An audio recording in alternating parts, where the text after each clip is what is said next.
नमस्कार। आकाशवाणी जयपुर अजमेर से प्रस्तुत हैं प्रादेशिक समाचार।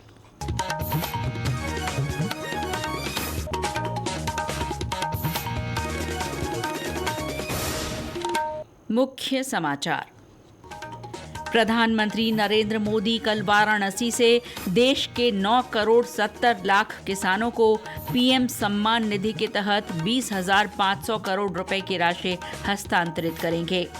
नए उपराष्ट्रपति का चुनाव 9 सितंबर को होगा। निर्वाचन आयोग ने चुनाव कार्यक्रम की घोषणा की। राज्य स्तरीय स्वतंत्रता दिवस समारोह इस बार जोधपुर में आयोजित किया जाएगा। और प्रदेश के अधिकतर हिस्सों में भारी बारिश के दौर में कल से राहत मिलने की संभावना। समाचारों के साथ मैं शीला चावला और अब समाचार विस्तार से। प्रधानमंत्री किसान सम्मान निधि की 20वीं किस्त कल जारी की जाएगी।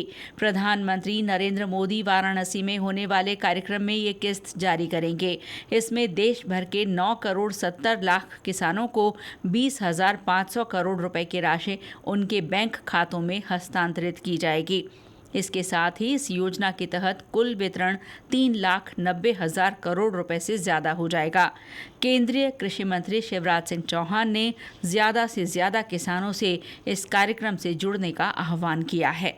प्रिय किसान भाइयों और बहनों, प्रधानमंत्री श्रीमान नरेंद्र मोदी जी 2 अगस्त को ठीक 11 बजे प्रधानमंत्री किसान सम्मान निधि की राशि आपके खाते में डालने वाले हैं। इस अवसर पर मेरी आप सबसे प्रार्थना है, 2 अगस्त ठीक 11 बजे आप प्रधानमंत्री जी के कार्यक्रम से जरूर जुड़िए। कार्यक्रम आपके गांव में भी होगा, सभी कृषि विज्ञान केंद्रों पर होगा, ICAR के संस्थानों में होगा, एग्रीकल्चर यूनिवर्सिटीज में होगा, मंडियों में होगा, पैक्स के मुख्यालय पर होगा।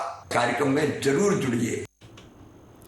इधर प्रदेश के 76 लाख किसानों को 1600 करोड़ से अधिक की राशि की ये सौगात मिलेगी। इसके लिए राज्य स्तरीय कार्यक्रम बांसवाड़ा में आयोजित होगा, जहां मुख्यमंत्री भजनलाल शर्मा कार्यक्रम में शिरकत करेंगे। सहकारिता मंत्री गौतम कुमार दत्त ने आज समारोह स्थल का निरीक्षण कर व्यवस्थाओं का जायजा लिया। उन्होंने कहा कि सरकार किसानों के जीवन स्तर को बेहतर बनाने के लिए लगातार प्रयास कर रही है।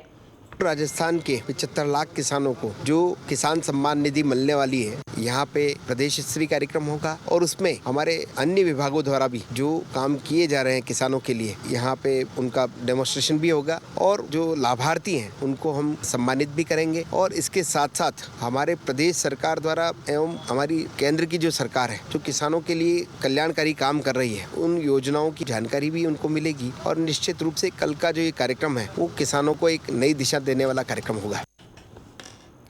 पीएम किसान उत्सव दिवस के अवसर पर जोधपुर में होने वाले कार्यक्रम में केंद्रीय पर्यटन मंत्री गजेंद्र सिंह शेखावत शामिल होंगे। उधर केंद्रीय कृषि राज्य मंत्री भागीरथ चौधरी अजमेर में होने वाले कार्यक्रम में शिरकत करेंगे। निर्वाचन आयोग ने उपराष्ट्रपति पद के लिए चुनाव कार्यक्रम की घोषणा कर दी है। ये चुनाव 9 सितंबर को होगा। इसके लिए चुनाव आयोग 7 अगस्त को अधिसूचना जारी करेगा। इच्छुक उम्मीदवार 21 अगस्त तक नामांकन दाखिल कर सकेंगे।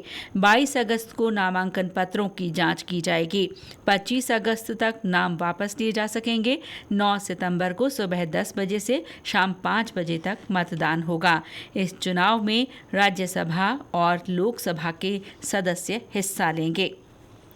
भारतीय राष्ट्रीय भुगतान निगम NPCI ने आज से यूनिफाइड पेमेंट्स इंटरफेस UPI के नए नियम लागू कर दिए हैं। नए नियमों के तहत हर लेन देन से पहले प्राप्तकर्ता का नाम प्रेषक को दिखाया जाएगा। इसके अलावा UPI ऐप उपयोगकर्ताओं को दिन में 50 बार अपने बैंक खाते में जमा राशि देखने की सुविधा मिलेगी। प्रदेश में जर्जर स्कूल भवनों और आंगनबाड़ी केंद्रों की पहचान के लिए सुरक्षा सर्वेक्षण अभियान चलाया जा रहा है। इसके तहत इनके भवनों की सुरक्षा ऑडिट की जा रही है। इस व्यापक सर्वे के तहत भीलवाड़ा जिले के लगभग 2900 विद्यालयों का मूल्यांकन करवाया गया। जिला कलेक्टर जसमीत सिंह संधू ने बताया कि जर्जर स्थिति में पाए गए कमरों को सील कर दिया गया है। जिले में सभी राजकीय स्कूल, समस्त स्कूल्स का सेफ्टी ऑडिट, सुरक्षा ऑडिट कराया गया, जिसमें 2900 स्कूल्स के आसपास का स्कूल सर्वे का आंकड़ा कंप्लीट हुआ। उसमें हमने 22,543 कक्षा कक्ष देखे हैं। 22,543 कक्षों में 3210 कक्षा कक्षों को सील किया गया है, चूंकि वो जर्जर पाए गए हैं, यूज के लिए सेफ नहीं पाए गए हैं, उनको पूर्णतः बंद कर दिया है, पूर्णतः सील किया गया है। साथ ही साथ जो इनके अलावा मुरम्मत योग्य हमने कक्षा कक्ष पाए हैं, जिनके रिपेयर, मुरम्मत के प्रस्ताव तैयार किए जा रहे हैं विभिन्न नॉर्म्स के तहत, और उनको सैंक्शन कराया जाएगा। प्रदेश में श्रेय अन्न यानी मोटा अनाज सदियों से खाद्य संस्कृति का अभिन्न अंग रहा है। आम लोगों को श्रेय अन्न आसानी से उपलब्ध हो और इनका प्रचलन बढ़े, इसी सोच के साथ राज्य सरकार ने चालू वित्तीय वर्ष के बजट में मिलेट आउटलेट्स खोले जाने की घोषणा की थी। अब तक 74 आउटलेट्स खोले जा चुके हैं। एक रिपोर्ट। प्रदेश में कम समय में ही निर्धारित लक्ष्य की तुलना में दुगुने से ज्यादा मिलेट आउटलेट्स खोले जा चुके हैं। कुल 74 विक्रय केंद्रों में से 56 सहकारी उपभोक्ता भंडार, 12 क्रय विक्रय सहकारी समिति, 4 कॉन्फेड और एक महिला सहकारी उपभोक्ता भंडार तथा ग्राम सहकारी समिति की ओर से खोले गए हैं। सहकारिता विभाग की प्रमुख शासन सचिव मंजू राजपाल ने बताया कि ये आउटलेट्स चित्तौड़गढ़, बड़ी सादड़ी, कपासन, कुम्हेर, टोंक, निवाई, देवली, उनियारा, टोडराई सिंह और डूंगरपुर सहित कई स्थानों पर खोले गए हैं। इनमें उपलब्ध सांवा, कुटकी, कोदो, रोस्टेड ज्वार बाजरा, श्री अन्न का दलिया, पास्ता, नूडल्स लोगों का ध्यान आकर्षित कर रहे हैं। समाचार कक्ष से सुदर्शन नाहर। ये समाचार आकाशवाणी जयपुर अजमेर से प्रसारित किए जा रहे हैं।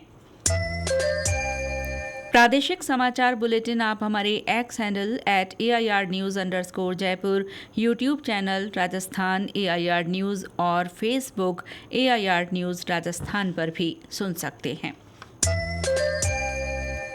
प्रधानमंत्री नरेंद्र मोदी ने 79वें स्वतंत्रता दिवस समारोह के संबोधन के लिए देशवासियों से विचार और सुझाव साझा करने का आह्वान किया है। एक्स पर अपने पोस्ट में प्रधानमंत्री ने कहा कि 15 अगस्त को लाल किले की प्राचीर से अपने संबोधन के लिए भारतीयों के विचार सुनने के वास्ते वे उत्सुक हैं। ये सुझाव MyGov ओपन फोरम और नमो ऐप पर दिए जा सकते हैं। इधर राज्य स्तरीय स्वतंत्रता दिवस समारोह इस बार जोधपुर में मनाया जाएगा।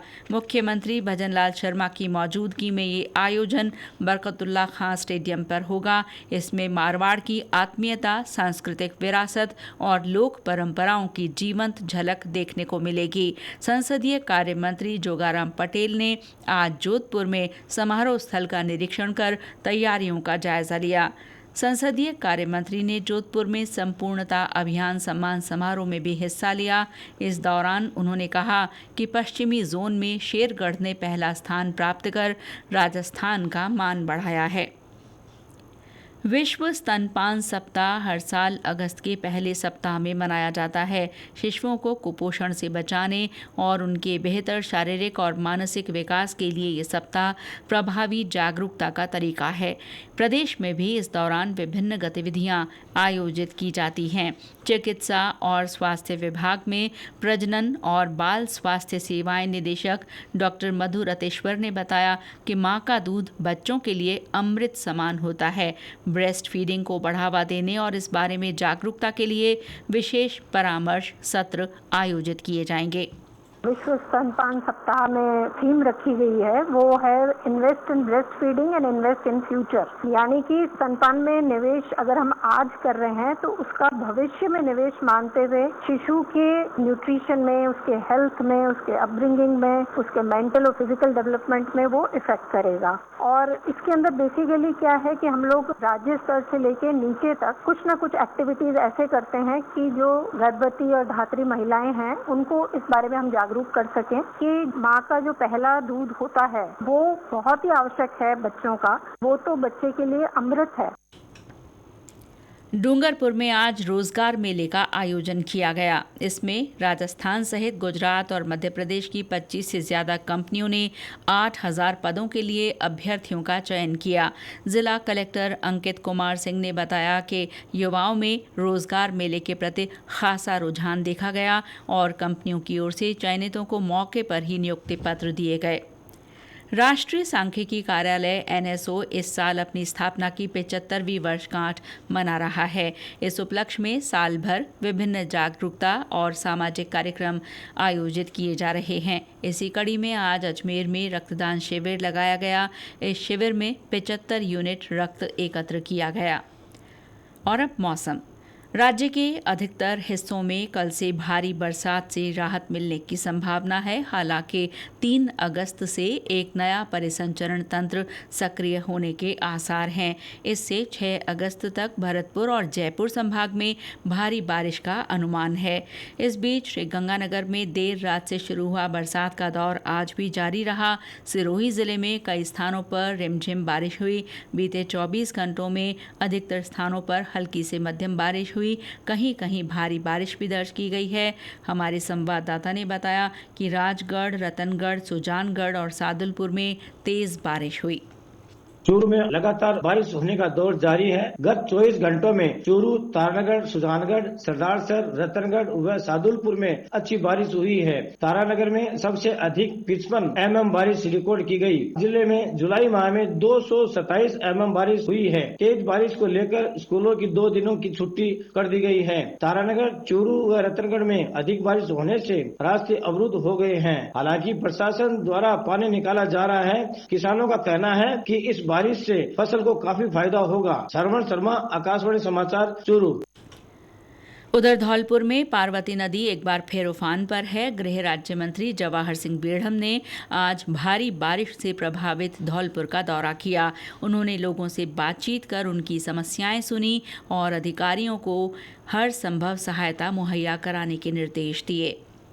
सावन के पवित्र महीने में प्रदेश भर में कांवड़ यात्राओं का सिलसिला जारी है। अजमेर में दिव्यांग बच्चों की ओर से कांवड़ यात्रा निकाली गई। ये यात्रा कोटड़ा शिव मंदिर पर अभिषेक और प्रसादी के साथ संपन्न हुई। और अंत में मुख्य समाचार एक बार फिर।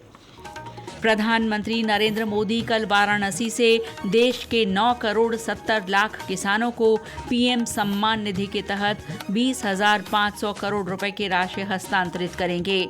नए उपराष्ट्रपति का चुनाव 9 सितंबर को होगा। निर्वाचन आयोग ने चुनाव कार्यक्रम की घोषणा की। राज्य स्तरीय स्वतंत्रता दिवस समारोह इस बार जोधपुर में आयोजित किया जाएगा। और प्रदेश के अधिकतर हिस्सों में भारी बारिश के दौर से कल से राहत की संभावना। इसके साथ ही प्रादेशिक समाचार बुलेटिन समाप्त हुआ। नमस्कार।